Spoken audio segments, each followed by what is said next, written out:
delighted to be joined to kick off our conversation on this morning by Dorothea Barron, a 100-year-old veteran, one of the last surviving Wrens who fought in the Second World War. Dorothea, absolute honour and pleasure to have you with us this morning. Good morning. Thank you very much indeed coming on for talking to us.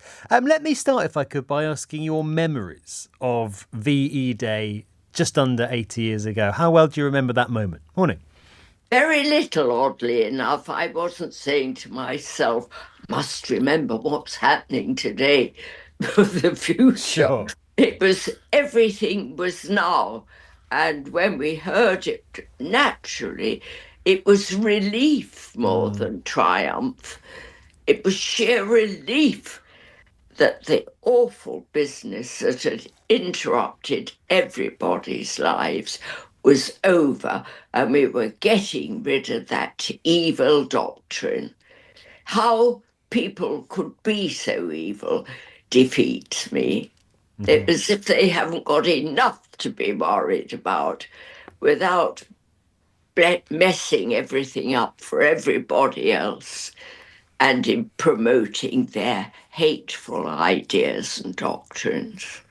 And of course, most of us alive today, we know the history, we know what happened. But having lived through that, having fought through that, Dorothea, victory was far from guaranteed. You didn't know for a very long time whether this war would be won by the Allies.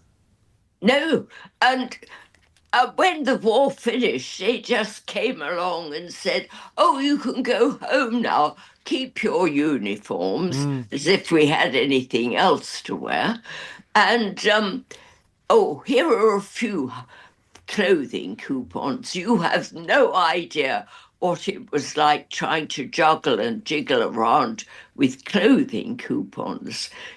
To have to pay a clothing coupon just to get a pair of underpants for anybody.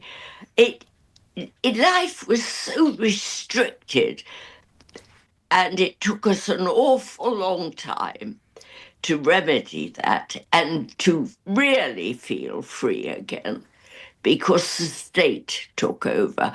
And of course, we had no money to buy food. As a country, we'd borrowed and borrowed to just hilt to carry on the war. And everybody felt the results and the lack of housing, clothing, food, anything. And we had worked so hard for it, Yes, given up so much. And then it came as a bit of an anticlimax. yes, I can imagine. And as you say, so much was given up by so many, including Oh gosh, yes. so many who made the ultimate sacrifice. And so today's like today's. Yes. I'm remembering school friends who didn't return from the war.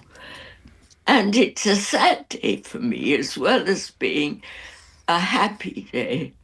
And you'll find that most veterans are saddened today just as much as they are pleased that the rest of the world is aware of how necessary it is to stop these idiot politicians from leading us into futile, totally worthless, unnecessary wars. Nothing is decided by a war. Everybody loses. Yes.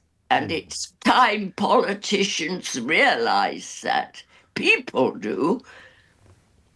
If only more of our leaders did, we might be in a better situation across the globe, particularly at the moment. Let's just talk about, absolutely, including the likes of Vladimir Putin, of course. Let's just talk about today, then, Dorothea. How important is it that people don't let this opportunity to commemorate you and others that fought and others that, as you say, didn't come back? How important is it that the country comes together this week? Well, I think it's very important for the country to realise what a lovely country we have to live in. We are jolly lucky, and Holland is so like England, and the people are so like English people. They're friendly, they're open, on the whole, everybody's honest. Most people are. You do get the odd retrogrades, but that can't be helped. We've got to knock them into some sense. Yes. Good advice, Dorothea. Do you worry that we are at risk of forgetting, I suppose is the word, forgetting what happened? A lot of people today, most people, of course, didn't live through it. Most It's a people, historical event. yes, very few people still living endured the wartime, and we know how wretched it can be, and nobody wins. This is what they've Yeah. got to get into their That thick it's not heads. just the historic event, it's the lessons for today that you're talking about. Yeah, Yes, absolutely.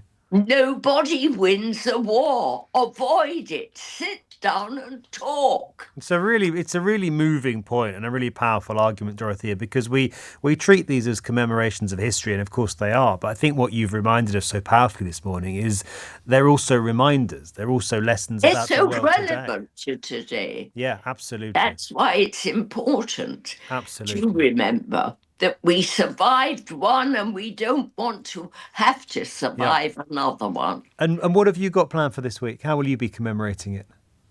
Oh, goodness, all sorts of things.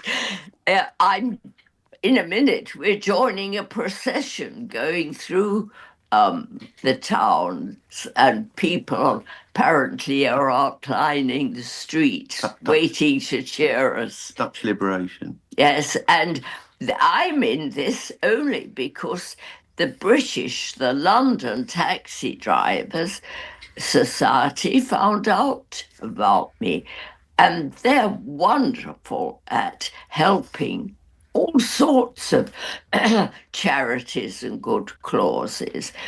People don't appreciate how much time and money the London taxi drivers give. They just see a taxi driver, but the taxi drivers are constantly working and giving their time and money to helping all They are. sorts of charities. It's an important note, and it's a really valid point to finish on. Thank you very much indeed for coming on and talking to us, Dorothea. It's been a pleasure to have you on the programme. It's Dorothea Barron, 100-year-old veteran, one of the last surviving Wrens, the Royal Women's Royal Naval Service, who fought in the Second World War. Esther in Bournemouth says, I could listen to her forever. This lady is absolutely fabulous. And this comes in from Dave. What a fantastically wise woman is. Dorothea is such a pleasure to listen to her thoughts. I think I would absolutely echo and endorse that, Dorothea. Thank you very much again.